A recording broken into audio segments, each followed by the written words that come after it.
aku nhial la rueca bejilia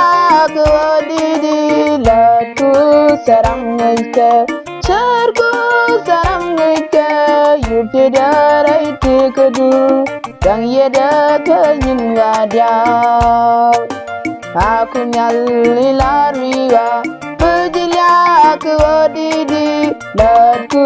sarang ke charku sarang ke yupidara itikudu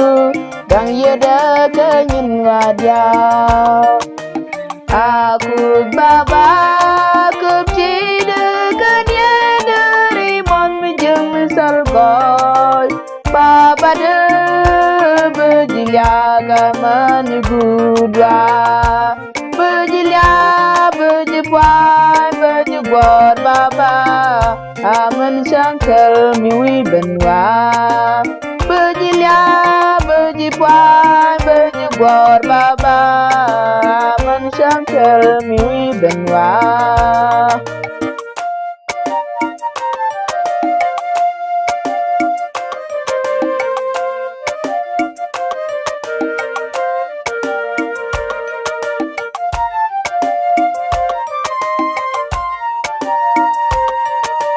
aku nhial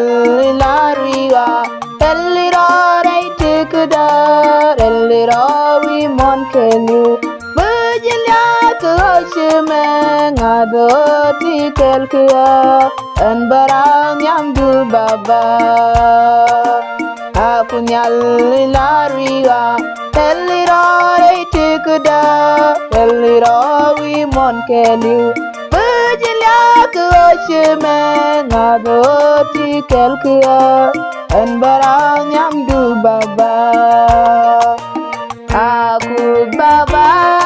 kepcide kanya dari mon mijeng salgoy baba de bejilia gaman gudwa bejilia bejipuan bejibot baba aman sangkel miwi benwa bejilia bejipuan bejibot baba aman sangkel miwi benwa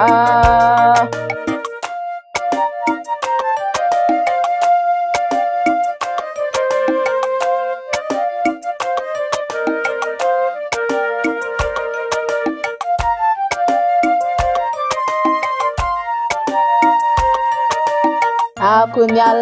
la rueca ngubedier ke baba ado tikel kia budier jelika gangya kelim modal selemi bedwal keja aku nhial la rueca ngubedier ke baba ado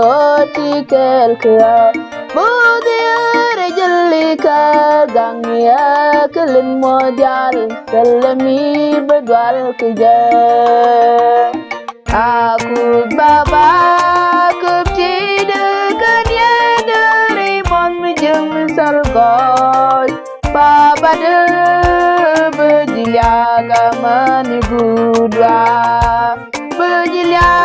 bejipuan bejibot baba aman sangkel miwi benwa bejilia bejipuan bejibot baba aman sangkel miwi benwa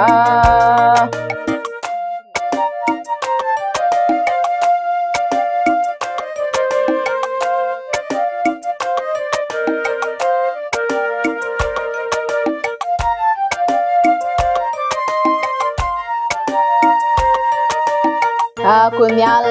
la rueca miyak ke kuishurdu salami bejer keja an belan ni jinyam da bi burai tikda jogi di aliro baba aku nhial la rueca miyak ke kuishurdu salami bejer keja an belan ni jinyam da bi burai tikda jogi di aliro baba aku baba kepcide kan bade bejilia kamani gudwa bejilia bejipwai bejigwar baba aman shankel miwi benwa bejilia bejipwai bejigwar baba aman shankel miwi benwa